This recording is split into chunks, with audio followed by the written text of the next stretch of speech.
ನಮ್ಮ ಕಣ್ಣೆದುರಿಗೆ ಗಡಿಯಾರ ಇದೆ. ಮಧ್ಯರಾತ್ರಿ 12 ಗಂಟೆ. ನಮ್ಮ ದೇಶಕ್ಕೆ ಸ್ವಾತಂತ್ರ್ಯ ಬಂದದ್ದು ಕೂಡ ಮಧ್ಯಾಹ್ನ 12 ಗಂಟೆಗೆ. ಆದರೆ ಮಧ್ಯರಾತ್ರಿ ಆಯಿತು, ಭಾಳ ಹೊತ್ತಾಯಿತು ಅನ್ನೆಲ್ಲ ಭಾಳ ಖುಷಿಪಟ್ಟರು ಜನ. ನಮ್ಮ ದೇಶಕ್ಕೆ ಸ್ವಾತಂತ್ರ್ಯ ಸಿಕ್ಕಿದ್ದಕ್ಕೆ ಭಾಳ ಹೊತ್ತಾಯಿತು ಅಂತ ಯಾರೂ ಕೂಡ ಆರೋಪ ಮಾಡಲಿಲ್ಲ. ಆಗಿನ ಸ್ವಾತಂತ್ರ್ಯ ಯೋಧರು ಖುಷಿಪಟ್ಟರು, ಧ್ವಜ ಹಾರಿಸಿದ್ರು, ಈ ದೇಶದಲ್ಲಿ ಸ್ವಾತಂತ್ರ್ಯದ ಬಾವುಟ ಹಾರಿಸಿದರು. ಈಗ 12 ಗಂಟೆ 1 ನಿಮಿಷ. ನೀವ್ಯಾರು ಕೂಡ ಈ ಸಭೆಯಿಂದ ನಿರ್ಗಮಿಸಲಿಕ್ಕೆ ಸ್ವಾತಂತ್ರ್ಯ ಬಯಸ್ತಾ ಇಲ್ಲ. ಅದು ದೊಡ್ಡ ಒಂದು ಆಕರ್ಷಣೆ ಅಂತ ಅನಿಸುತ್ತೆ.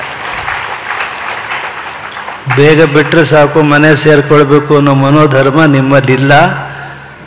ನೀವು ಕುಳಿತು ಕೇಳುವ ಒಂದು ಸಂಸ್ಕಾರ ಇದೆಯಲ್ಲ ನಿಮ್ಮಲ್ಲಿ, ಅದೇ ತೋರಿಸುತ್ತೆ.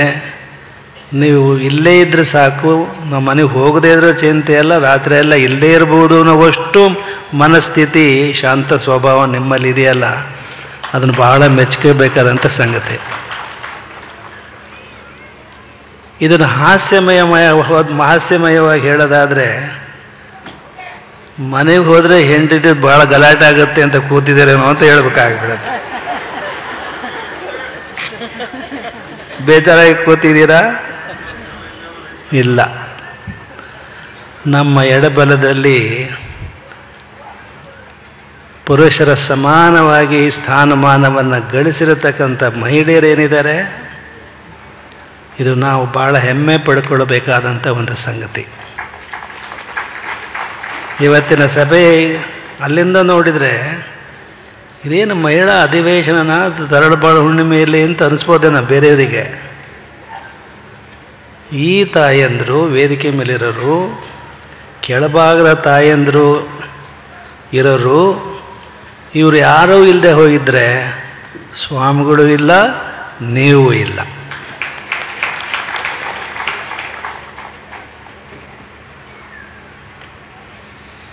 ಭಾಳ ಅದ್ಭುತವಾದ ಮಾತುಗಳನ್ನು ಇವತ್ತು ಆಸೀನರಾಗಿರ್ತಕ್ಕಂಥ ಎಲ್ಲ ಹೋಗೋಕ್ಕೆ ಮುಂಚೆ ಅದನ್ನು ಹೇಳೇ ಕಳಿಸಿದ್ವಿ ಅವರಿಗೆ. ಒಂದೇನು ಅಂದರೆ, ಏನಾದರೂ ಸಮಸ್ಯೆಗಳು ಮಹಿಳೆಯರಿಗೆ ನಿಮಗೆ ಬಂದರೆ ಇಂತಿಂಥ ಫೋನ್ ನಂಬರ್ ಇದೆ, ಆ ಫೋನ್ ನಂಬರಿಗೆ ಮಾಡಿ, ಇಂತಿಂಥ ಪೊಲೀಸ್ನರಿದ್ದಾರೆ ಅಂತ ವೇದಿಕೆ ಮೇಲೆ ಕರೆಸಿ ಅವರೇನೇ ಹೇಳಿದಾರಲ್ಲ, ಅದಕ್ಕೆ ನಮಗೆ ಸಹಮತ ಇಲ್ಲ. ನಾವು ನೇರವಾಗಿ ಹೇಳಲಿಕ್ಕೆ ಬಯಸ್ತೇವೆ. ನಮ್ಮ ನ್ಯಾಯಪೀಠದ ಅನುಭವದಲ್ಲಿ ಹೇಳೋದಾದರೆ, ನಿಮ್ಮ ಮದುವೆ ಆಗೋದು ಪೊಲೀಸ್ ಸ್ಟೇಷನಲ್ಲಿ ಅಲ್ಲ, ನಿಮ್ಮ ಮದುವೆ ಆಗೋದು ಗುರು ಹಿರಿಯರ ಸಮ್ಮುಖದಲ್ಲಿ. ಹೀಗಾಗಿ ನೀವು ಸಮಸ್ಯೆ ಬಂದಾಗ ಪೊಲೀಸ್ನರೇನು ಬಂದು ನಿಮ್ಮ ಮದುವೆಗೆ ಬಂದೇನು ಅಕ್ಷತೆ ಕಾಳು ಹಾಕಿದಾರಾ? ಇಲ್ಲ. ನಿಮಗೆ ಅಕ್ಷತೆ ಕಾಳು ಹಾಕಿದವರು ಗುರು ಹಿರಿಯರು. ಹೀಗಾಗಿ ನಿಮ್ಮ ಸಮಸ್ಯೆಗಳನ್ನು ಬಗೆಹರಿಸ್ಕೊಳ್ಬೇಕಾದ್ದು ಗುರು ಹಿರಿಯರ ಸಮ್ಮುಖದಲ್ಲೇ ಹೊರತು ಪೊಲೀಸ್ ಸ್ಟೇಷನಿಗೆ ದೂರು ಕೊಡೋದ್ರಿಂದ ಖಂಡಿತ ಸಮಸ್ಯೆ ಬಗೆಹರಿಯಲ್ಲ. ಇದನ್ನು ನಮ್ಮ ನ್ಯಾಯಪೀಠದ ಅನುಭವದಿಂದ ಹೇಳ್ತಾ ಇದ್ದೀನಿ ನಿಮಗೆ.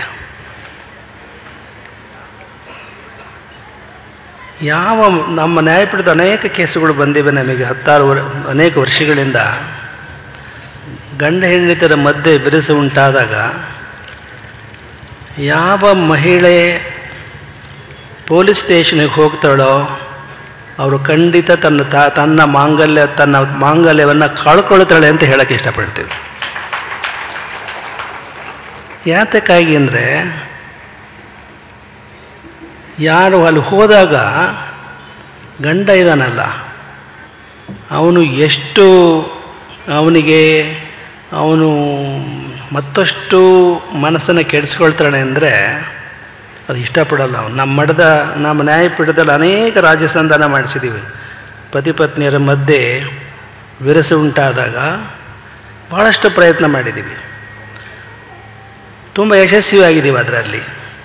ಆದರೆ ಯಾವ ಮಹಿಳೆ ಪೊಲೀಸ್ ಸ್ಟೇಷನ್ಗೆ ಹೋಗಿದಳೋ ಅಂತಹ ಮಹಿಳೆಯ ಒಂದುಗೂಡಿಸ್ತಕ್ಕಂಥ ಪ್ರಯತ್ನದಲ್ಲಿ ನಾವು ವಿಫಲರಾಗಿದ್ದೀವಿ. ಆಗಿಲ್ಲ ಅದು. ಅನೇಕ ಉದಾಹರಣೆಗಳಿದ್ದಾವೆ. ಸಕಾರಾತ್ಮಕವಾಗಿ ಹೇಳೋದಾದರೆ,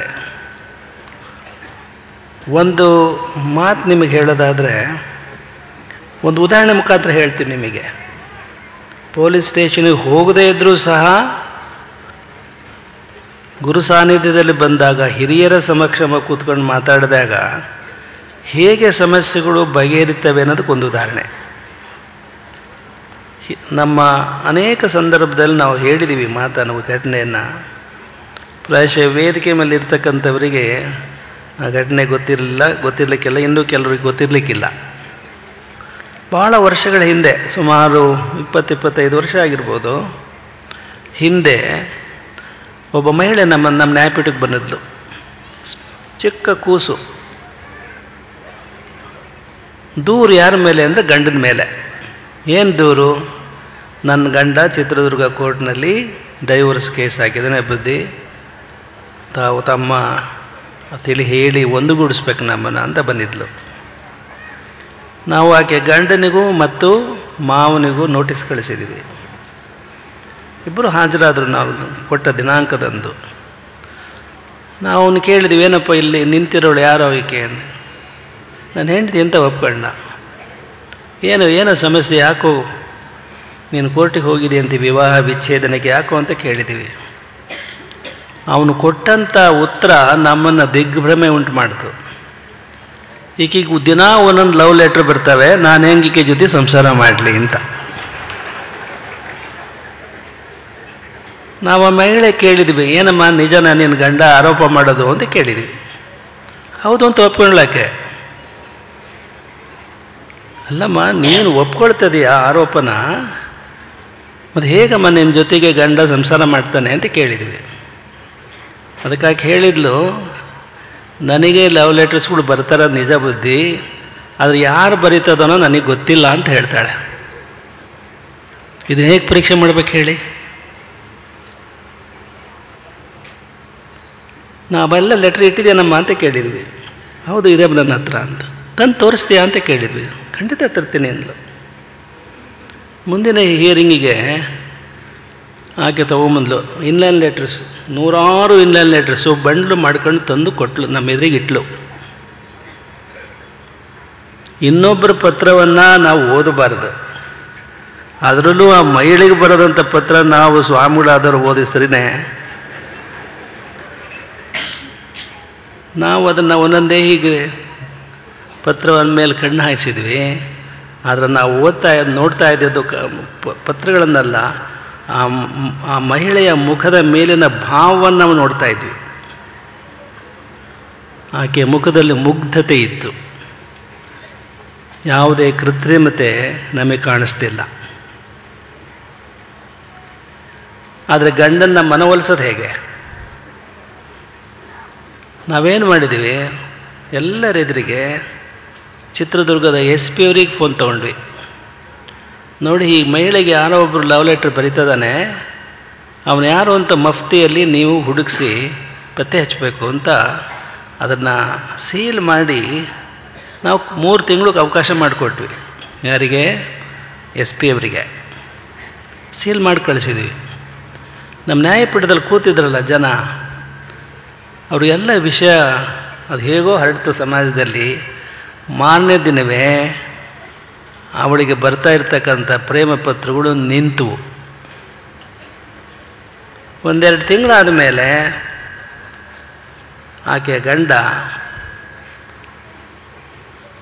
ನಮ್ಮ ಹತ್ರ ಬಂದ ನ್ಯಾಯಪೀಠಕ್ಕೆ. ಅವನಾಗಿ ಬಂದ, ನನ್ನ ಹೆಂಡತಿಯನ್ನು ನಾನು ಭಾಳ ತಪ್ಪು ತಿಳ್ಕೊಂಡಿದ್ದೆ, ನನಗೆ ಅರಿವಾಗಿದೆ, ನನ್ನ ಹೆಂಡತಿ ಏನೂ ದೋಷ ಇಲ್ಲ, ಆಕೆ ಯಾವ ಅಕ್ರಮ ಸಂಬಂಧವನ್ನು ಇಟ್ಕೊಂಡಿಲ್ಲ, ನನ್ನದೇ ತಪ್ಪಿದೆ, ಅದಕ್ಕೆ ಕ್ಷಮೆಯಾಚನೆ ಮಾಡಿ ನಾನು ಕೋರ್ಟ್ ಕೇಸನ್ನು, ಡೈವೋರ್ಸ್ ಕೇಸನ್ನು ವಾಪಸ್ ತಗೊಳ್ಬೇಕು ಅಂತ ತಮ್ಮ ಆದೇಶ ಪಡೀಲಿಕ್ಕೆ ಬಂದಿದ್ದೀನಿ, ಆಶೀರ್ವಾದ ಪಡೀಲಿಕ್ಕೆ ಅಂತ ಬಂದಿದ್ದೀನಿ ಅಂತ ಹೇಳಿ ಅವನು ಹೋಗಿ ಆ ಡೈವರ್ಸ್ ಅರ್ಜಿಯನ್ನು ಕೋರ್ಟ್ನಿಂದ ವಾಪಸ್ ತೆಗೆದುಕೊಂಡು ಬಂದು ನಮಗೆ ಅರ್ಪಣೆ ಮಾಡಿದೆ. ಆಗ ಆ ಮಗು ಇವತ್ತು ದೊಡ್ಡ ಇಂಜಿನಿಯರ್ ಆಗಿದ್ದಾನೆ, ಸಾಫ್ಟ್ವೇರ್ ಇಂಜಿನಿಯರ್ ಆಗಿದ್ದಾನೆ. ಆ ಕುಟುಂಬ ಬಹಳ ಪ್ರೀತಿ ವಿಶ್ವಾಸದಿಂದ ಅವರು ದಾಂಪತ್ಯ ಜೀವನವನ್ನು ನಡೆಸ್ತಾ ಇದ್ದಾರೆ.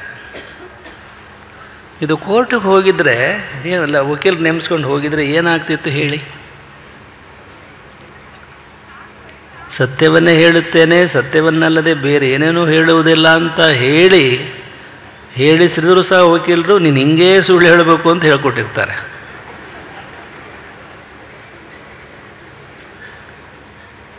ಇದು ದಾಂಪತ್ಯ ಜೀವನದಲ್ಲಿ ಅನೇಕ ಸಮಸ್ಯೆಗಳು ಬರ್ತವೆ.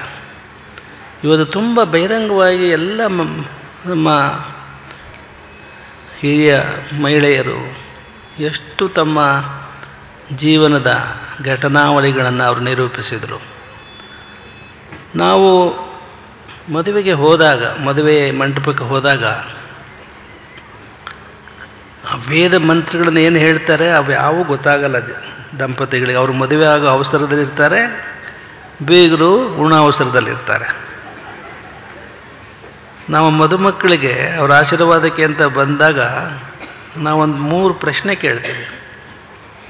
ಮೊನ್ನೆ ಡಾಲಿ ಧನಂಜಯ ಬಂದು ಹೋಗಿದ್ರಲ್ಲ, ನಿನ್ನೆ ಡಾಲಿ ಧನಂಜಯ, ನಾವು ಮುಂಬೈಗೆ ಹೊರಟಿದ್ವಿ. ಗೊತ್ತಾಗಿ ಅವರು ತರಳಬಾಳು ಕೇಂದ್ರ, ಬೆಂಗಳೂರಿನಲ್ಲಿರೋ ತರಳಬಾಳು ಕೇಂದ್ರದಲ್ಲಿ ನಮ್ಮ ಆಶೀರ್ವಾದಕ್ಕೆ ಅಂತ ಅವರು ಮತ್ತು ಅವರು ಭಾಳ ಸಂಗಾತಿಯಾಗಿ ಆಯ್ಕೆ ಮಾಡಿಕೊಂಡಂಥ ನಮ್ಮ ಮಠದ ಶಿಷ್ಯೆ ಡಾಕ್ಟರ್ ಧನ್ಯತಾ ಇಬ್ಬರು ಕಾಯ್ತಾ ಇದ್ದರು. ನಿನ್ನೆ ಹೇಳಿದ್ದೀವಿ ಅದನ್ನು. ಅದರ ಮುಂದುವರೆದ ಭಾಗ ಹೇಳ್ತೀನಿ ನಿಮಗೆ. ಮುಂದುವರೆದ ಭಾಗ ಅಂದರೆ ನಾವು ಅವ್ರಿಗೆ ಕೇಳಿದ್ದೀವಿ, ಯಾರಿಗೆ? ಡಾಲಿ ಧನಂಜಯ ಅವರಿಗೆ, ನೀವು ಸಿನಿಮಾ ನಟರು ಹೌದು, ಸಾಫ್ಟ್ವೇರ್ ಇಂಜಿನಿಯರು ಹೌದು, ನಮ್ಮದೊಂದು ಪ್ರಶ್ನೆ, 3 ಪ್ರಶ್ನೆ ಇದೆ, ಉತ್ತರ ಕೊಡಿ ಅಂತ ಕೇಳಿದ್ದೀವಿ. ಮೊದಲನೇ ಪ್ರಶ್ನೆ, in a computer what is more important, hardware or software ಅಂತ ಕೇಳಿದ್ವಿ ಡಾಲಿ ಧನಂಜಯ ಅವ್ರನ್ನ. ಕಂಪ್ಯೂಟರ್ನಲ್ಲಿ ಹಾರ್ಡ್ವೇರ್ ಮುಖ್ಯನೋ ಸಾಫ್ಟ್ವೇರ್ ಮುಖ್ಯನೋ ಅಂತ. ಅವರು ಸರಿಯಾದ ಉತ್ತರ ಕೊಟ್ಟರು, both are important, hardware and software. ಯಾಕೆಂದರೆ ಹಾರ್ಡ್ವೇರ್ ಇಲ್ಲದೆ ಇದ್ದರೆ ಸಾಫ್ಟ್ವೇರ್ ವರ್ಕ್ ಆಗಲ್ಲ, ಸಾಫ್ಟ್ವೇರ್ ಇಲ್ಲದೆ ಇದ್ದರೆ ಹಾರ್ಡ್ವೇರ್ ವರ್ಕ್ ಆಗಲ್ಲ. ನಿಮ್ಮ ಹಳ್ಳಿ ಜನರಿಗೆ ಕಂಪ್ಯೂಟರ್ ಜ್ಞಾನ ಇದೆಯೋ ಇಲ್ಲೋ, ನಿಮ್ಮ ಹತ್ರ ಮೊಬೈಲ್ ಅಂತೂ ಇದೆ. ಮೊಬೈಲು ಹಾರ್ಡ್ವೇರು, ಅದರೊಳಗಿರ್ತಕ್ಕಂಥ ನಿಮ್ಮವೇನೇನಿದಾವಲ್ಲ, ವಾಟ್ಸಾಪ್, ಟ್ವಿಟರ್ ಇವೇನೇನಿದಾವಲ್ಲ ಅವೆಲ್ಲ ಸಾಫ್ಟ್ವೇರ್. ಮೊಬೈಲ್ ಇಲ್ಲದೆ ಹೋದರೆ ವರ್ಕ್ ಆಗಲ್ಲ. ಆ ಸಾಫ್ಟ್ವೇರ್ ಇಲ್ಲದೆ ಹೋದರೆ ಮೊಬೈಲ್ ಒಂದು ಸಣ್ಣದೊಂದು ಡಬ್ಬಿ ಅಷ್ಟೇ. ಅರ್ಥ ಆಯ್ತೆ? ಒಳ್ಳೆ ಉತ್ತರ ಕೊಟ್ಟರು ಅವರು ನಾವು ಕೇಳಿದ ಪ್ರಶ್ನೆಗೆ. ಮುಂದಿನ ಪ್ರಶ್ನೆ, among husband and wife who is hardware and who is software ಅಂತ. ಗಂಡ ಹೆಂಡತಿಯರಲ್ಲಿ ಯಾರು ಹಾರ್ಡ್ವೇರು ಯಾರು ಸಾಫ್ಟ್ವೇರು ಅಂತ ಕೇಳಿದ್ದೀವಿ. ಅವರಿಂದ ಬಂದು ಡಾಲಿ ಧನಂಜಯಿಂದ ಬಂದರೆ ಉತ್ತರ ವೈಫ್ ಈಸ್ ಸಾಫ್ಟ್ವೇರ್ ಅಂದರು. ನಾವು ಒಪ್ಪಲಿಲ್ಲ, ಯು ಆರ್ ರಾಂಗ್ ಅಂತ ಹೇಳಿದ್ವಿ. ತಪ್ಪು ಕಣಪ್ಪ ನೀನು ಹೇಳ್ತಾ ಇರೋದು ಅಂತ. ಬೀಯಿಂಗ್ ಎ ಸಾಫ್ಟ್ವೇರ್ ಇಂಜಿನಿಯರ್ ನೀನು ಹೇಳ್ತಿರೋದು ತಪ್ಪು ಅಂತ ಹೇಳಿದ್ವಿ. ಯಾಕೆ ಅಂದರೆ ಅದನ್ನು ಹಂಗೆ ಹೇಳಿದ ತಕ್ಷಣವೇ ಅವ್ರ ಕೈ ಹಿಡಿತಕ್ಕಂಥ ಮದುಮಗಳಿದ್ದಾಳ ಧನ್ಯತಾ, ನಾವು ಮುಂದೆ ಹೇಳಿದ್ದೇನು ಅಂದರೆ, ನೀನು ಸಾಫ್ಟ್ವೇರ್, ಹೆಂಡತಿ ಸಾಫ್ಟ್ವೇರ್ ಅಂದರೆ ಇದು ಪುರುಷ ದೌರ್ಜನ್ಯದ ಸಂಕೇತ ಆಗುತ್ತೆ ಅಂತ ಹೇಳಿದ್ವಿ. ಹಂಗಂದ ತಕ್ಷಣವೇ ಧನ್ಯತಾ ತಲೆ ತಗ್ಗಿಸಿ ಅದಕ್ಕೆ ಗುರುಗಳು ಹೇಳೋದು ಸರಿ ಅನ್ನೋದು ಅನುಮೋದಿಸ್ದಂಗೆ ಕಾಣಿಸ್ತು ನಮಗೆ. ಹಾಗಾದರೆ ಯಾರು ಸಾಫ್ಟ್ವೇರು ಯಾರು ಹಾರ್ಡ್ವೇರು? ಕೆಲವೊಮ್ಮೆ ಹೆಂಡತಿ ಹಾರ್ಡ್ವೇರ್ ಆಗಬೇಕಾಗತ್ತೆ, ಗಂಡ ಸಾಫ್ಟ್ವೇರ್ ಆಗಬೇಕಾಗತ್ತೆ. ಕೆಲವೊಮ್ಮೆ ಗಂಡ ಹಾರ್ಡ್ವೇರ್ ಆಗಬೇಕಾಗತ್ತೆ, ಹೆಂಡತಿ ಸಾಫ್ಟ್ವೇರ್ ಆಗಬೇಕಾಗತ್ತೆ. ಇಲ್ಲದೆ ಹೋದರೆ ಏನಾಗುತ್ತೆ? ಸಂಸಾರ ಸುಲಲಿತವಾಗಿ ಸಾಗಲ್ಲ.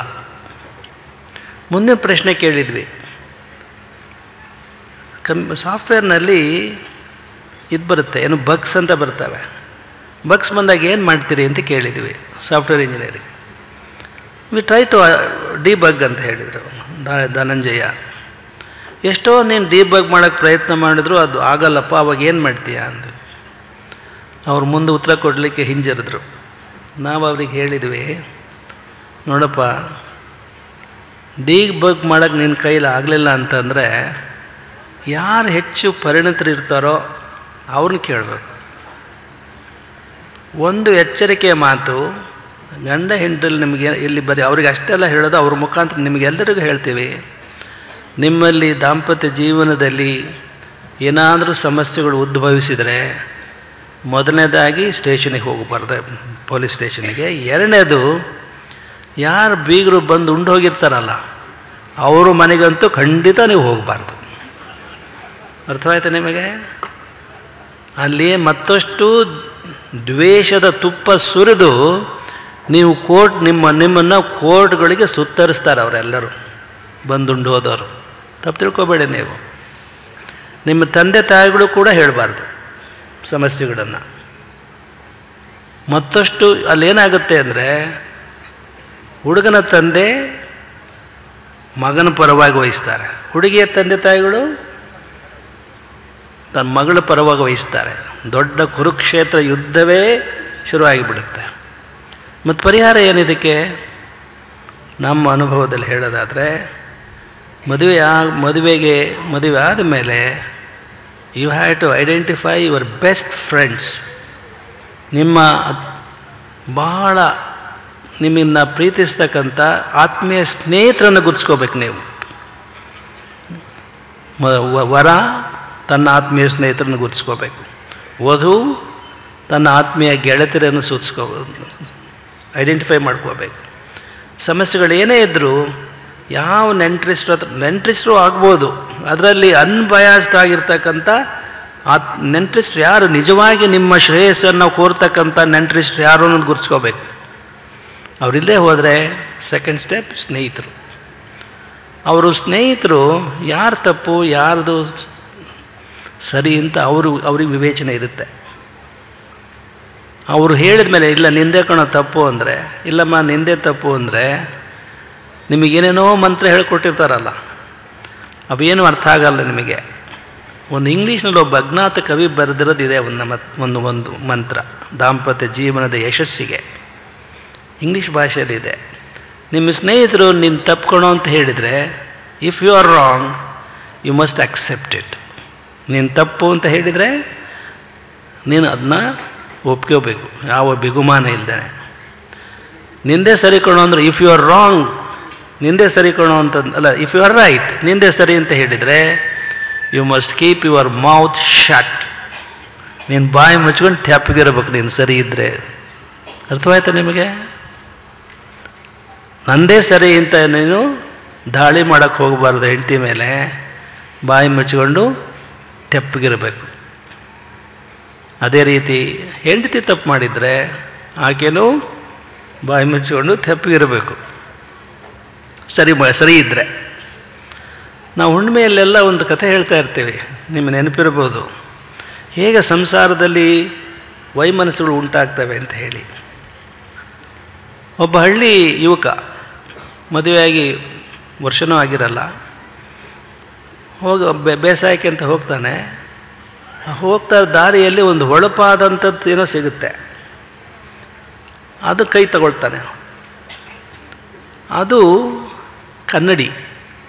ಅವನಿಗೆ ಗೊತ್ತಿರಲ್ಲ, ಕನ್ನಡಿ ಎಂದೂ ನೋಡಿಲ್ಲ ಅವನು, ಕನ್ನಡಿ ಗೊತ್ತಿಲ್ಲ ಅವನಿಗೆ ಎಷ್ಟು ಹೊಳಪಾಗಿದೆ ಅಂತಂದು.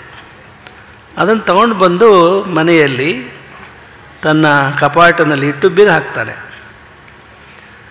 ಪ್ರತಿದಿನ ರಾತ್ರಿ ಮಲಗುವ ವೇಳೆಯಲ್ಲಿ ಆ ಕಪಾಟ್ ಬೀಗ ತೆಗೆದು ನೋಡ್ತಾನೆ, ಮತ್ತೆ ಇಡ್ತಾನೆ, ಮಲಗ್ತಾನೆ.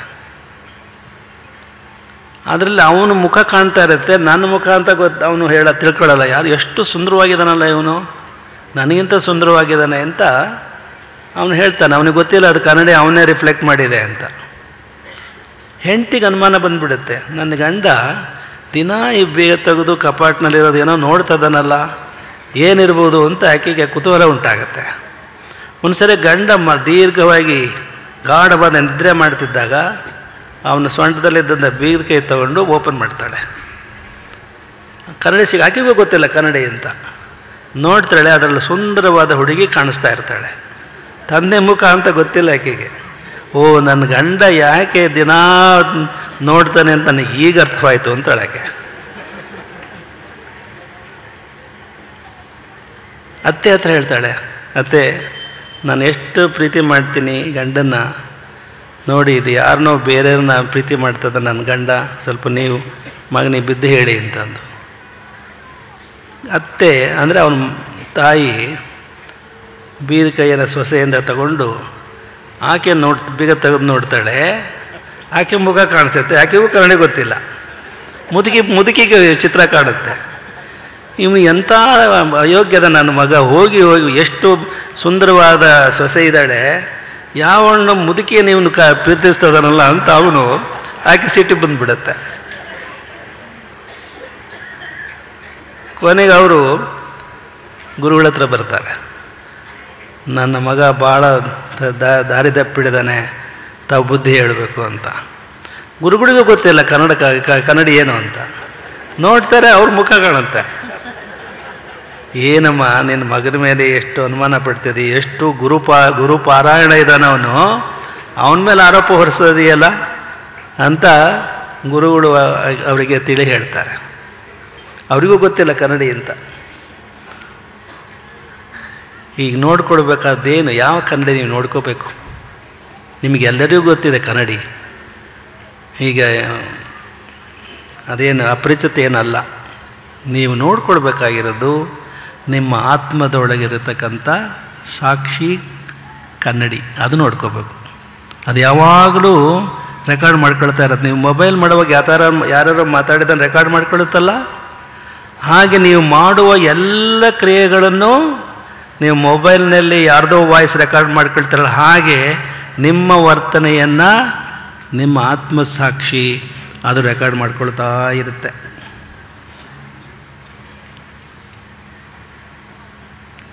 ಕೊನೆಯದಾಗಿ ಭಾಳ ಹೊತ್ತಾಗಿದೆ ಅನ್ನೋದನ್ನು ಬೇರೆ ಹೇಳ್ತಾರೆ ಯಾರೊಬ್ಬ ಬಸವಣ್ಣನವರು.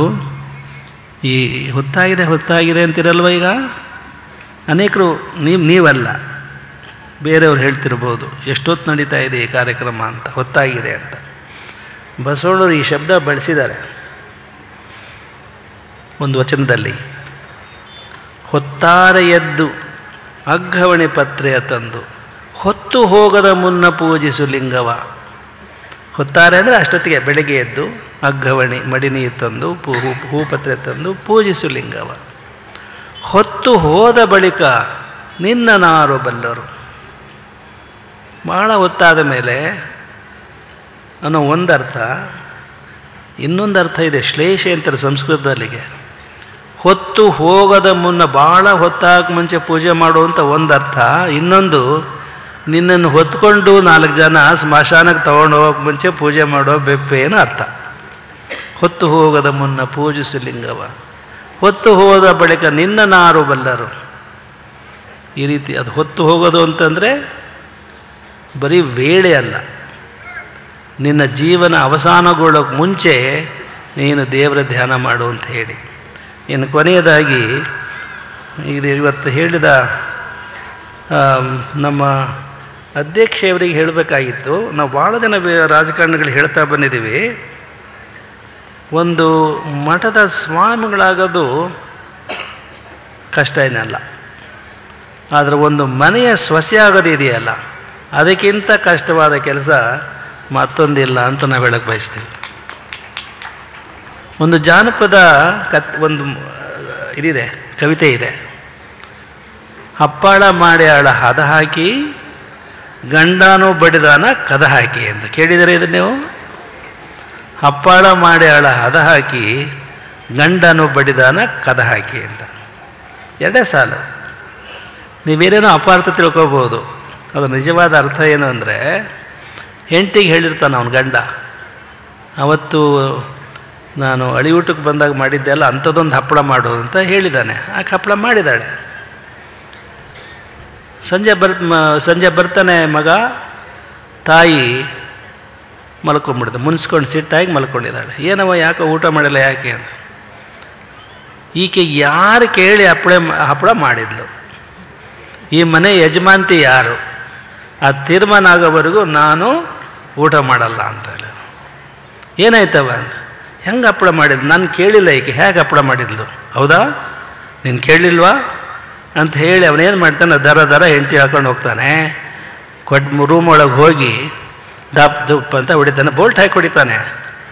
ಅವನು ಹೊಡಿತಾ ಇದ್ದದ್ದು ಹೆಂಡತಿಯನ್ನಲ್ಲ, ಹಾಸಿಗೆ ತಲೆದೇ ಹೊಡಿತಾ ಇದ್ದ ಅವನು. ಹೊರಗೆ ತಾಯಿಗೆ ಗೊತ್ತಾಯ್ತು, ನನ್ನ ಮಗ ಎಷ್ಟೇ ಆಗಲಿ ನನ್ನ ಮಗ ಅಲ್ವೇ ಅಂತೇಳಿ ಭಾಳ ಖುಷಿಪಟ್ಲಂತೆ. ಕೌಟುಂಬಿಕ ಜೀವನದಲ್ಲಿ ಒಬ್ಬರನ್ನೊಬ್ಬರನ್ನ ಸರಿಯಾಗಿ ಅರ್ಥ ಮಾಡ್ಕೊಳ್ಳತಕ್ಕಂಥ ಕಲಿಬೇಕು. ಪ್ರೀತಿ ಅನ್ನೋದು ಬಹಳ ಮುಖ್ಯ. ಆ ಪ್ರೀತಿನೇ ಕೌಟುಂಬಿಕ ಜೀವನದಲ್ಲಿ ಯಶಸ್ವಿಗೊಳಿಸ್ತಕ್ಕಂಥದ್ದು. ಅದಕ್ಕೆ ನಾವು ಏನೇನು ನಡೆದಿದೆ ಈಗೆಲ್ಲ, ಗಂಡು ಮಕ್ಕಳಾಗಬೇಕು, ಹಿಂದೆಲ್ಲ ಇತ್ತು. ಗಂಡು ಹುಟ್ಟಿದಾಗ ಗಂಗಾಳ ಬಡಿಯೋದು, ಈಗ ಐತೋ ಇಲ್ಲ ಗೊತ್ತಿಲ್ಲ. ಗಂಡು ಹುಟ್ಟಿದಾಗ ಗಂಗಾಳ ಬಡಿಯೋದು, ಹೆಣ್ಣು ಹುಟ್ಟಿದಾಗ ಚಿಬ್ಲು ಬಡಿಯೋದು. ಇದು ಯಾವಾಗ ಅಂದರೆ ಪ್ರಸೂತಿ ಕಾರ್ಯ ಮನೆಗಳಲ್ಲಾದಾಗ ಈ ಅಭ್ಯಾಸ ಇತ್ತು ಅಂತ ಕಾಣುತ್ತೆ. ಈಗೆಲ್ಲ ಆಸ್ಪತ್ರೆಗಳಾಗಿರೋದ್ರಿಂದ ಈ ಗಾದೆ ಹಳೇದಾಯ್ತೇನೋ ಇಲ್ವೇನೋ ಈಗ ಅಂತ ಅನಿಸ್ಬಿಡುತ್ತೆ. ನಾವೊಂದು ಭಾಳ ಹಿಂದೆ ಒಂದು ಕವಿತೆಯನ್ನು ಭಾಳ ಒಂದು 8-9 ವರ್ಷಗಳ ಹಿಂದೆ ಬರೆದಿದ್ವಿ ಒಂದು ಕವಿತೆ. ಅದನ್ನು ಓದಿ ನಮ್ಮ ಮಾತುಗಳನ್ನು ಮುಗಿಸ್ಬಿಡ್ತೀವಿ.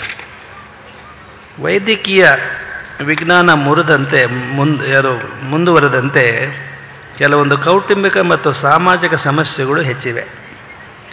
ಅವುಗಳಲ್ಲಿ ಹೊಟ್ಟೆಯೊಳಗಿರ್ತಕ್ಕಂಥ ಕೂಸಿನ ಲಿಂಗ ಪರೀಕ್ಷೆ ಒಂದು. ಇದು ಅವಿದ್ಯಾವಂತ ಮಹಿಳೆಯರಿಗಿಂತ ವಿದ್ಯಾವಂತ ಮಹಿಳೆಯರಲ್ಲೇ ಹೆಚ್ಚು. ಜಗತ್ತಿನಲ್ಲಿ ಸ್ತ್ರೀ ಭ್ರೂಣ ಹತ್ಯೆ ಆಗುತ್ತಿರುವುದು ಚೀನಾ ದೇಶವನ್ನು ಬಿಟ್ಟರೆ ಭಾರತದಲ್ಲಿಯೇ ಜಾಸ್ತಿ ಎಂದು ಒಂದು ಸಮೀಕ್ಷೆ ಹೇಳುತ್ತೆ. ವಿಶ್ವರಾಷ್ಟ್ರ ಸಂಸ್ಥೆ ಒದಗಿಸಿರ್ತಕ್ಕಂಥ ಸಂಖ್ಯೆಗಳ ಪ್ರಕಾರ 2007ನೇ ಇಸವಿಯಲ್ಲಿ ದಿನಕ್ಕೆ 2000ದಂತೆ, ಅಂದರೆ ಇಡೀ ವರ್ಷ ಒಟ್ಟು 7,30,000 ಹೆಂಗೂಸುಗಳು ತಾಯ ಗರ್ಭದಲ್ಲಿಯೇ ಕೊಲೆಯಾಗಿವೆ. ಇಂತಹ ಮಾರಣ ಹೋಮದ ವಿರುದ್ಧ ಜನಜಾಗೃತಿ ಆಗಬೇಕಾಗಿದೆ. ಅಪುತ್ರಸ್ಯ ಗತಿರ್ನಾಸ್ತಿ ಎಂದು ಸ್ವರ್ಗದಲ್ಲಿರುವ ಪಿತೃಗಳಿಗೆ ತರ್ಪಣ ಕೊಡಲು ಗಂಡು ಮಗನೇ ಎಂದು ಹೊಟ್ಟೆಯಲ್ಲಿ ಇರುವ ಏನೂ ಅರಿಯದ ಹೆಂಗೂಸಿಗೆ ಹುಟ್ಟುವ ಮೊದಲೇ ಎಳ್ಳು ನೀರು ಬಿಡುವತಕ್ಕಂಥದ್ದು ಅಮಾನವೀಯ. ಇದನ್ನು ಕುರಿತಂತೆ ನಾವು ಒಂದು ಕವಿತೆಯನ್ನು ಬರೆದಿದ್ವಿ, ಅದನ್ನು ಓದಿ ಮುಕ್ತಾಯ ಮಾಡಿಬಿಡ್ತೀವಿ. ಈ ಕವಿತೆಯ ಶೀರ್ಷಿಕೆ ಅಮ್ಮ ನೀನಾದರೂ ಜೋಕೆ. ಅಮ್ಮ ನೀನಾದರೂ ಜೋಕೆ. ತಾಯ ಗರ್ಭದಲ್ಲಿರ್ತಕ್ಕಂಥ ಮಗು ಹೇಳುತ್ತೆ, ಅಮ್ಮ ನಿನ್ನ ಮುದ್ದಿನ ಮಗಳಾಗ ಬಯಸಿದ್ದೆ, ಅದಾವ ಜನ್ಮದ ಸಂಬಂಧವೋ ನಾ ಕಾಣೆ, ನಿನ್ನೊಡಲೊಳಗೆ ಕುಳಿತು ಹಾಯಾಗಿದ್ದೆ, ನಿನ್ನ ಮುಖವ ನೋಡಲು ತವಕಿಸುತ್ತಲಿದ್ದೆ, ಕತ್ತಲಲ್ಲಿ ತಡಕಾದಿರು ಬೆಚ್ಚನೆಯ ನಿನ್ನುದರದೊಳಗೆ ಸದಾಕಾಲ ಚಿಂತಿಸುತ್ತಾ ನಿದ್ರಿಸುತ್ತಲಿದ್ದೆ, ಕತ್ತಲ ಗೂಡಿಂದ ಬೆಳಕಿನೆಡೆಗೆ ಹೊರಬರಲು ಅನುದಿನವೂ ಕನವರಿಸುತ್ತಲಿದ್ದೆ. ಇದು ಮಗು ಹೇಳುತ್ತೆ, ಹೆಂಗೂಸು, ಹೆಣ್ಣು ಮಗು ಹೊಟ್ಟೆಯಲ್ಲಿರ್ತಕ್ಕಂಥದ್ದು. ಆಗಾಗ ನೀನು ಅಳುವುದು ಕೇಳುತ್ತಲಿತ್ತು ನನಗೆ, ಏಕೆ ಅಳುತ್ತಿರುವೆ ಎಂದು ಏನೂ ತಿಳಿಯದೆ ಸುರಿಯುವ ನಿನ್ನ ಕಣ್ಣೀರ ಒರೆಸಲಾಗದೆ ಅಳುತ್ತಲಿದ್ದೆ ನಾನು ನಿನ್ನೊಟ್ಟಿಗೆ. ಅಪ್ಪ ಬೈದಾಗಲೆಲ್ಲ ನೀನು ಅನುಭವಿಸಿದ ಬವಣೆ ನೋಡಿ ನನಗಾಗಿತ್ತು ಅಸಹನೆ ವೇದನೆ. ಎಲ್ಲ ಸರಿ ಹೋಗುವುದೆಂದು ನಾ ತಿಳಿದಿದ್ದೆ, ಏಕೆ ಹೀಗಾಗುತ್ತಿದೆ ನಿಮ್ಮ ಮಧ್ಯೆ ಘರ್ಷಣೆ. ನಿನ್ನೆಯಿಂದ ಒಂದೇ ಸಮನೆ ನೀನು ಅಳುತ್ತಲಿರುವೆ, ಏನಾಯಿತೆಂದು ನಾ ನಿನ್ನ ಕೇಳಿ ತಿಳಿಯುವುದರೊಳಗೆ ಬಂದನದೋ ರಕ್ಕಸ ರಭಸದಿಂ ನನ್ನೆಡೆಗೆ, ನಿಷ್ಕರುಣಿ ಪಾಪಿ ಹೋಗೆಲವೋ ಬೇರೆಗಡೆಗೆ. ಯಾರಿಗೆ ಹೇಳ್ತಾಳೆ? ಡಾಕ್ಟ್ರಿಗೆ ಹೇಳ್ತಾಳೆ. ಮುರಿದನ ಕ್ರೂರಿ ಕೈಕಾಲುಗಳ ಲಟಲಟನೆ ಒದ್ದಾಡುತ್ತಿರುವೆ ನಿನ್ನುದರದೊಳಗೆ ವಿಲವಿಲನೆ, ಅಯ್ಯೋ ಸೈರಿಸಲಾರೆ ಈ ನರಕಯಾದನೆ, ಅಮ್ಮ ಕೇಳದೆ ನಿನಗೆ ನನ್ನೇ ವೇದನೆ. ನಿನ್ನನ್ನೊಮ್ಮೆ ಕಣ್ತುಂಬ ನೋಡುವ ಮುನ್ನವೇ, ನಿನ್ನ ಮಡಿಲೊಳಗೆ ಅರಗಳಿಗೆ ಸುಖನಿದ್ರೆ ಮಾಡುವ ಮುನ್ನವೇ, ನಿನ್ನ ಬಿಗಿದಪ್ಪಿ ಕಿವಿಯೊಳಗೆ ಅಮ್ಮ ಎಂದು ಉಸಿರುವ ಮುನ್ನವೇ, ಏಕೀ ಕ್ರೂರ ಶಿಕ್ಷೆ ನನಗೆ ಹುಟ್ಟುವ ಮುನ್ನವೇ. ನಿನ್ನ ಎದೆಹಾಲ ಸವಿಯುವ ಭಾಗ್ಯವಿಲ್ಲವೆನಗೆ, ನಿನ್ನ ಜೋಗುಳವ ಕೇಳುವ ಪುಣ್ಯವಿಲ್ಲವೆನಗೆ, ಭೂತ ಪ್ರೇತಗಳ ಮಸಣವೇ ತೊಟ್ಟಿಲೆನಗೆ, ಅಮ್ಮ ಉಸಿರುಗಟ್ಟುತ್ತಿದೆ ಹೋಗಿ ಬರುವೆ ನೀನಾದರೂ ಜೋಕೆ. ನಿಮಗೆಲ್ಲ ಅರ್ಥವಾಗಿದೆ ಅಂತ ಭಾವಿಸ್ತೀವಿ. ಹೋಗಿ ಬರುವೆ ಮಸಣ ಭೂತ ಪ್ರೇತಗಳ ಮಸಣವೇ ನನಗೆ ತೊಟ್ಟಿಲನಿಗೆ, ಹೊಟ್ಟೆಲಿದ್ದಂಥ ಕೂಸು ಹೇಳುತ್ತೆ, ಭೂತ ಪ್ರೇತಗಳ ಮಸಣವೇ ತೊಟ್ಟಿಲನಿಗೆ ಅಮ್ಮ ಉಸಿರುಗಟ್ಟಿದೆ, ಹೋಗಿ ಬರುವೆ ನೀನಾದರೂ ಜೋಕೆ. ಇದು ನೀವು ಮನೆಗೆ ಹೋದ ಮೇಲೂ ಸಹ ಈ ಎಚ್ಚರವನ್ನು ನೀವು ವಹಿಸಿ ನೀವು ನಿಮ್ಮ ದಾಂಪತ್ಯ ಜೀವನವನ್ನು ಮುನ್ನಡೆಸ್ತೀರಿ. ಇಂತಹ ಕ್ರೂರ ಹಿಂಸೆ ಹೊಟ್ಟೆಲಿರ್ತಕ್ಕಂಥ ಕೂಸಿಗೆ ಯಾರೂ ಕೊಡಬಾರ್ದು. ಅದು ಜೀವಹತ್ಯೆ, ಅದು ಬರೀ ಭ್ರೂಣ ಹತ್ಯೆ ಅಲ್ಲ, ಅದು ಒಂದು ಜೀವಹತ್ಯೆ. ಅಂಥ ಹತ್ಯೆಗೆ ಬಹಿರಂಗವಾಗಿ ಯಾರಾದರೂ ಕೊಲೆ ಮಾಡಿದರೆ ಕೋರ್ಟ್ನಲ್ಲಿ ಶಿಕ್ಷೆ ಕೊಡ್ತಾರೆ. ಇದಕ್ಕೂ ಶಿಕ್ಷೆ ಇರೋಂಗೆ ಕಾಣಿಸುತ್ತೆ, ಇದೆಯೋ ಇಲ್ಲೋ ಗೊತ್ತಿಲ್ಲ, ಇದಕ್ಕೂ ಶಿಕ್ಷೆ ಇದೆ, ಅದನ್ನು ಮರೆಮಾಚಿಸ್ತಾರೆ. ಇಂಥ ಒಂದು ಪಾಪಕೃತ್ಯವನ್ನು ನೀವ್ಯಾರೂ ಮಾಡಬಾರದು. ಮಹಿಳೆ ಆದರೂ ಸಹ ಎಂಥ ಸಾಧನೆ ಮಾಡಬಲ್ಲರು ಅನ್ನೋದಕ್ಕೆ ಈ ವೇದಿಕೆಯಲ್ಲಿ ಇದ್ದವರು, ಇಲ್ಲಿಂದ ತೆರಳಿ ಹೋದರೂ ಸಹ ಇಲ್ಲಿದ್ದವರು, ಇಲ್ಲಿಂದ ತೆರಳಿದವರು ದೊಡ್ಡ ಸಾಕ್ಷಿಯವರು, ದೊಡ್ಡ ಸಾಧನೆ. ಇದನ್ನು ನೀವು ಗಮನಿಸಿ ಅದನ್ನು ನೀವು ಪಾಲಿಸ್ತೀರಿ. ದೈವ ಕೃಪೆ ಹೇಗಾಗುತ್ತೋ ಹಾಗೆ. ಒಬ್ರು ಯಾರೋ ಹೇಳಿದರು, ಈ ಮಗು ಇಲ್ಲದೇ ಇದ್ದರೂ ಕೂಡ ಕೆಲವರು ಮರ ಸುತ್ತರೋ ಒಂದು ಪ್ರಕ್ರಿಯೆ ಇದೆ, ಒಂದು ನಂಬಿಕೆ ಇದೆ, ಮರ ಸುತ್ತಿದ್ರೆ ಮಕ್ಕಳಾಗ್ತವೆ ಅಂತ ಹೇಳಿ. ಇದೇ ತರಳುಬಾಳು ಮೇಲೆ ಅನೇಕ ವರ್ಷಗಳಿಂದ ಒಬ್ಬ ಮಹಿಳೆ ಹೇಳಿದರು, ಒಬ್ಬ ಯಾರೋ ಉನ್ನತ ವಿಚಾರವಾದಿ, ಮರ ಸುತ್ತ ಇರೋದ್ರಿಂದ ಮಕ್ಕಳಾಗೋದಾದರೆ ಮದುವೆ ಯಾಕಾಗಬೇಕು ಅಂತ ಅವ್ರ ಸವಾಲು. ನಾವು ಹೇಳಿದ್ದೀವಿ ನೋಡಿ, ಆ ಮಹಿಳೆಯಲ್ಲಿ ಒಂದು ಭಾವನೆ ಇದೆ, ನಂಬಿಕೆ ಇದೆ. ಮರ ಸುತ್ತರಿಯೋದ್ರಿಂದ ನನಗೆ ಮಗುವಾಗುತ್ತೆ ಅನ್ನೋ ಒಂದು ನಂಬಿಕೆ ಇದೆ. ಆ ನಂಬಿಕೆನ ಕಳೀತಕ್ಕಂಥ ಹಕ್ಕು ನಿಮಗಿಲ್ಲ ಅಂತ ನಾವು ಹೇಳಿದ್ದೀವಿ. ಅದು ಅವ್ರ ನಂಬಿಕೆ. ಅದು ಒಂದು ಉದಾಹರಣೆ ಕೊಡ್ತೀನಿ ನಿಮಗೆ. ಒಬ್ಬರು ಪರಿಣಿತ ವೈದ್ಯರಿದ್ದರು. ಅವ್ರು ಕೈ ಮುಟ್ಟಿದ್ರೆ ಸಾಕು ಗುಣ ವಾಸಿ ಆಗಿಬಿಡುತ್ತೆ ರೋಗ ಅಂತ ಹೇಳಿ. ಅವ್ರ ಹೆಂಡ್ತಿದೊಂದು ಆಕ್ಷೇಪಣೆ, ನೀವು ಬೇರೆ ರೋಗಿಗಳು ಸರಿಯಾಗಿ ನೋಡ್ಕೊಳ್ತೀರಿ, ನನ್ನೇ ಸರಿಯಾಗಿ ನೋಡ್ಕೊಳ್ಳಲ್ಲ, ನೀನು ಒಂದು ಸಿನಿಮಾ ಕರ್ಕೊಂಡು ಹೋಗಿಲ್ಲ, ಏನೂ ಇಲ್ಲ ಅಂತ. ಆಯ್ತು ಕಡೆ ಕರ್ಕೊಂಡು ಹೋಗ್ತೀನಿ ಅಂತ ಹೇಳಿ ಒಂದು ರಜಾ ದಿನ ಘೋಷಣೆ ಮಾಡಿ ರಜಾ ಹೆಂಡತಿ ಕರ್ಕೊಂಡು ಹೋಗ್ತಾನೆ ಇದಕ್ಕೆ, ಎಲ್ಲಿಗೆ, ಸಿನಿಮಾ ಥಿಯೇಟ್ರಿಗೆ. ಸಿನಿಮಾ ಇನ್ನೇನು ಶುರುವಾಗ್ತಾಯಿತ್ತು, ಅಷ್ಟೊತ್ತಿಗೆ ಒಬ್ಬ ಹೊಟ್ಟೆ ನೋವು ಅಂತ ಭಾಳ ಹೋಗಿ ಶುರು ಮಾಡಿದ. ಅವನ ಸ್ನೇಹಿತರು, ಹೇ ಯೋಚನೆ ಮಾಡಿಬಿಡ್ತಾಳೆ, ಇಲ್ಲೇ ಇದ್ದಾರೆ ನಮ್ಮ ಡಾಕ್ಟ್ರು ಅಂಥೇಳಿ, ಡಾಕ್ಟ್ರೇ ಇವನಿಗೆ ಹೊಟ್ಟೆ ನೋವು ಅಂತ ಏನಾದರೂ ಔಷಧಿ ಕೊಡ್ರಿ ಅಂತ. ಪಾಪ ಅವನ ಹೆಂಡತಿ ಕರ್ಕೊಂಡು ಸಿನಿಮಾ ನೋಡೋಕೆ ಹೋಗಿದ್ದಾನೆ. ಅವನ ಡಾಕ್ಟ್ರೇ ಒಂದು ಏನಾದರೂ ಗುಳಿಗೆ ಕೊಟ್ರಿ ಅಂತ. ಅವ್ರು ಕೂಡಲೇ ಜೇಬ್ನಾಗೆ ಹಿಂಗೆ ತೆಗೆದು ಗುಳಿಗೆ ಕೊಟ್ಟರು. ಇದು ಸೀಪ್ತಾ ಇರಪ್ಪ ಅಂತ ಹೇಳಿದರು. ಅದನ್ನು ನುಂಗಬೇಡ, ಹಾಗೆ ಸೀಪ್ತಾ ಇರು ಅಂತ ಹೇಳಿ. ಒಂದು 10 ನಿಮಿಷ ಆದಮೇಲೆ ಕೇಳಿದರು, ಹೇಗಿದೆಯಪ್ಪ ಹೊಟ್ಟೆ ನೋವಿಗೆ? ಡಾಕ್ಟ್ರೇ, ನಿಮ್ಮ ಕೈಯಲ್ಲಿ ಎಂಥ ಕೈಗುಣ ಇದೆ ಅಂದರೆ ನಂದು ಏನು ನೋವಿಲ್ಲ. ವಾಪಸ್ ಕೊಡಪ್ಪ ಇಲ್ಲಂತ ವಾಪಸ್ ತಗೊಳ್ತಾರೆ. ಅದು ಗುಳಿಗೆ ಅಲ್ಲ, ಅವ್ರ ಅಂಗಿಯಲ್ಲಿ ಹರಿದೋದಂಥ ಬಟನ್, ಅದು ಗುಂಡಿ. ಅವರೇ ನಾವು ಗುಳಿಗೆ ಇಟ್ಕೊಂಡು ಹೋಗಿದ್ದಿಲ್ಲ. ಆ ಗುಂಡಿಗೆ, ಹರಿದ ಗುಂಡಿಗೆ ನೀವು ಇದಕ್ಕೆ ಕಳಿಸಿದರೆ, ಪೊಲೀಸ್ನವ್ರು ಕಳಿಸ್ತಾರಲ್ಲ ಯಾವುದಕ್ಕೆ, ಲ್ಯಾಬಿಗೆ, ಅಲ್ಲಿ ಕಳಿಸಿ FSL ಕಳಿಸಿದರೆ ಅದರಲ್ಲಿ ಹೊಟ್ಟೆ ರೋಗ ನಿವಾರಣೆ ಮಾಡ್ತಕ್ಕಂಥ ಗುಣ ಇದೆ ಅಂತ ಯಾರಾದ್ರು ಹೇಳೋಕ್ಕಾಗತ್ತಾ? ಯಾರು ಹೇಳೋಕ್ಕಾಗಲ್ಲ. ಯಾಕೆ ವಾಸಿ ಆಯ್ತು? ಅವ್ರ ಮೇಲೆ ನಂಬಿಕೆ, ಆ ಡಾಕ್ಟ್ರ್ ಮೇಲೆ ನಂಬಿಕೆ. ಹಾಗೆ ಜೀವನದಲ್ಲಿ ಅಂಥ ನಂಬಿಕೆನ ಇಟ್ಕೋಬೇಕು. ಹೆಂಡತಿ ಗಂಡನ ಮೇಲೆ ನಂಬಿಕೆ ಇಟ್ಕೋಬೇಕು, ಗಂಡ ಹೆಂಡತಿ ಮೇಲೆ ನಂಬಿಕೆ ಇಟ್ಕೋಬೇಕು. ಅನುಮಾನ ದೃಷ್ಟಿಯಿಂದ ನೀವು ಮೊಬೈಲ್ ನೋಡೋಕೆ ಹೋಗಬೇಡ್ರಿ. ರಾತ್ರಿ 10-11 ಗಂಟೆ ಆದ ಕೂಡ ಗಂಡ ಹೆಂಡತಿ ಮೊಬೈಲ್ ನೋಡ್ತಾನೆ, ಹೆಂಡತಿ ಗಂಡನ ಮೊಬೈಲ್ ನೋಡ್ತಾಳೆ. ನಮ್ಮ ನ್ಯಾಯಪೀಠದಲ್ಲಿ ಅಂಥವು ಕೆಲವು ಪ್ರಕರಣಗಳು ನಡೆದು ಅವೆಲ್ಲ ನಮ್ಮ ವಶಕ್ಕೆ ತಗೊಂಡಿದ್ದೀವಿ. ನಾವು ನೋಡೋಕೆ ಹೋಗಿಲ್ಲ ಅವನ್ನ. ನಮ್ಮ ಮಧ್ಯಸ್ಥರಿಗೆ ಇರ್ತಾರಲ್ಲ, ಮೀಡಿಯೇಟರ್ಸ್ ಅಂತ, ನೀವೇ ನೋಡಿಬಿಡಿ, ನಿಮ್ಮ ಸಂಸಾರದ ಅನುಭವ ಎಲ್ಲ ಇರುತ್ತೆ ಅಂತ ಮಾಡಿ ಸೀಸ್ ಮಾಡಿ ಅವರಿಗೆ ಒಳ್ಳೆ ಮಾರ್ಗದರ್ಶನ ಮಾಡಿದ ಮೇಲೆ ಈಗ ಅನ್ಯೋನ್ಯವಾಗಿದ್ದಾರೆ. ಇದು ಮೊಬೈಲ್ ಇದೆಯಲ್ಲ, ಇದು ಒಂದು ಯಂತ್ರ. ಇದು ಒಂದು ಉಪಕರಣ ಇದೆ, ಆಧುನಿಕ ಉಪಕರಣ. ಅದನ್ನು ಸರಿಯಾಗಿ ಸದ್ಬಳಕೆ ಮಾಡ್ಕೋಬೇಕು. ಕೊನೆಯದಾಗಿ ಒಂದು ನಮಗೆ ಯುರೋಪ್ನಲ್ಲಿರ್ತಕ್ಕಂಥವ್ರು ಒಬ್ರು ಯಾರೋ ಒಂದು ಕಳಿಸಿದ್ರು, ಒಂದು ಒಳ್ಳೆ ಇದನ್ನು ವಿಡಿಯೋ ಚಿತ್ರ ಕಳಿಸ್ಕೊಟ್ಟಿದ್ರು. ಏನದು ಅಂತ ಹೇಳಿದರೆ, ಒಬ್ಬ ಹಿಂಗೆ ಹೋಗ್ತಾ ಇದ್ದ ಕಾರ್ನಲ್ಲಿ, ಭಾಳ ಮಳೆ ಸುರಿತಾ ಇತ್ತು, ಭೀಕರ ಗುಡುಗು ಸಿಡಿಲು ಎಲ್ಲ ಆಗ್ತಾಯಿತ್ತು. ದಾರಿಯಲ್ಲಿ ಹೋಗುವಾಗ ದಾರಿ ಎಡಬದಿಯಲ್ಲಿ 3 ಜನ ನಿಂತಿದ್ದರು ಮಳೆ ತೋರಿಸ್ಕೊಂಡು. ಕಾರ್ ನಿಲ್ಲಿಸ್ತಾನೆ, ಇವ್ರಿಗೆ ಯಾರನ್ನಾರು ಒಬ್ಬರು ಸಹಾಯ ಮಾಡೋಣ ಅಂತ. ಹತ್ತಿರ ಹೋಗಿ ನೋಡ್ತಾನೆ, 3 ಜನರಲ್ಲಿ ಒಬ್ಬಳು ಸುಂದರವಾದಂಥ ಯುವತಿ ಇದ್ಲು, 2ನೇರು ಒಬ್ಬ ಅವರ ಆತ್ಮೀಯ ಸ್ನೇಹಿತ ಇದ್ದ, ಕಷ್ಟದಲ್ಲಿ ನೆರವಾದವನು, 3ನೇರು ಒಬ್ಬ ಅಜ್ಜಿ ಇತ್ತು. ಅವನಿಗೆ ಕಾರ್ನಲ್ಲಿ ಒಂದೇ ಒಂದು ಸೀಟ್ ಇರೋದು. ಈಗ ಯಾರನ್ನ ಕರ್ಕೊಂಡು ಹೋಗ್ಬೇಕು? ಇಲ್ಲ ಯಾರು ಸಣ್ಣ ಮಕ್ಕಳಿಲ್ಲ ಇಲ್ಲಿ. ಸಣ್ಣ ಮಕ್ಕಳು ಕೇಳಿದರೂ ಸಹ ಅಜ್ಜಿ ಕರ್ಕೊಂಡು ಹೋಗ್ಬೇಕು ಅಂತ ಹೇಳ್ತಾರೆ. ಯಾರು ಆ ಸ್ನೇಹಿತನ ಕರ್ಕೊಂಡು ಹೋಗ್ಬೇಕು, ಯುವತಿ ಕರ್ಕೊಂಡು ಹೋಗ್ಬೇಕು ಅಂತ ಹೇಳಲ್ಲ.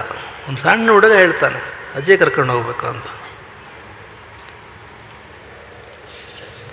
ಆದರೆ ಅವನೇನು ಮಾಡ್ತಾನೆ ಗೊತ್ತಾ? ತನ್ನ ಆತ್ಮೀಯ ಸ್ನೇಹಿತನಿಗೂ ನೆರವಾಗಬೇಕು ಅಂತ ಅವನು ಕಾರಿನ ಬೀಗದ ಕೈಯನ್ನು ತನ್ನ ಸ್ನೇಹಿತನಿಗೆ ಕೊಡ್ತಾನೆ. ನೋಡಪ್ಪ, ಈ ಅಜ್ಜಿಗೆ ಕರ್ಕೊಂಡು ಹೋಗಿ ಎಲ್ಲಿ ಮುಟ್ಟಿಸ್ಬೇಕು ಮುಟ್ಟಿಸು, ನಾನು ಇನ್ನಿಂದ ಬಸ್ನಲ್ಲಿ ಹೋಗ್ತೀನಿ ಅಂತ. ಇದು ಮಾನವೀಯತೆ.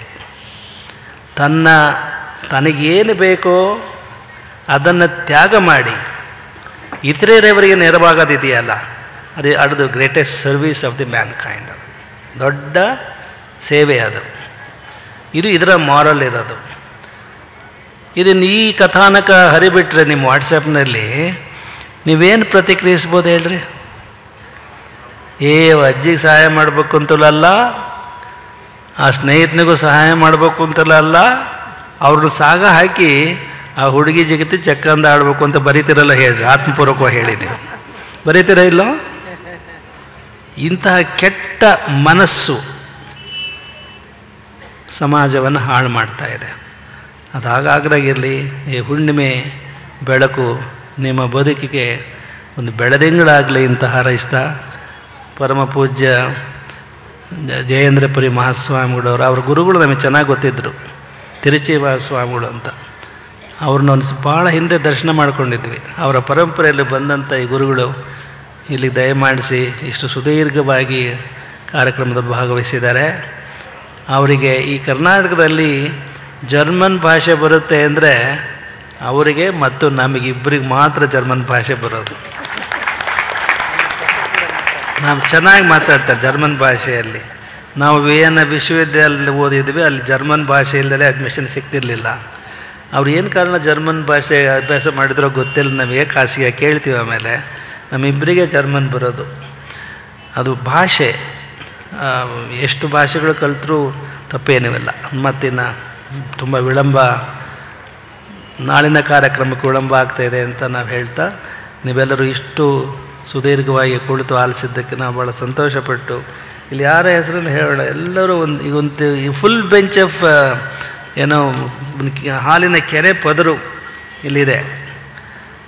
ಅವ್ರನ್ನ ಎಷ್ಟು ಒಳ್ಳೊಳ್ಳೆ ಮಾತುಗಳನ್ನ ಆಡಿದ್ದಾರೆ. ಪ್ರಾಯಶಃ ತರಳಬಾಳು ಹುಣ್ಣಿಮೆ ಇತಿಹಾಸದಲ್ಲಿ ಮಹಿಳೆಯರೇ ವೇದಿಕೆ ಮೇಲೆ ಭಾಗವಹಿಸಿದಂಥ ಒಂದು ಕಾರ್ಯಕ್ರಮ ಅಂದರೆ ಈ ಭರಮಸಾಗರದಲ್ಲಿ ನಡೀತಕ್ಕಂಥ ಕಾರ್ಯಕ್ರಮ ಇದು. ಭಾಳ ಅಪರೂಪದ ಇದನ್ನು ಹೇಳಿದ್ದಾರೆ. ಅದಕ್ಕಾಗಿ ಅವರೆಲ್ಲರನ್ನೂ ಅಭಿನಂದಿಸ್ತಾ ನೀವೆಲ್ಲರೂ ಸುಖ ನಿದ್ರೆಯನ್ನು ಮಾಡಿ ಅಂತ ಹಾರೈಸಿ ನಮ್ಮ ಮಾತುಗಳನ್ನು ಮುಕ್ತಾಯಗೊಳಿಸ್ತೇವೆ.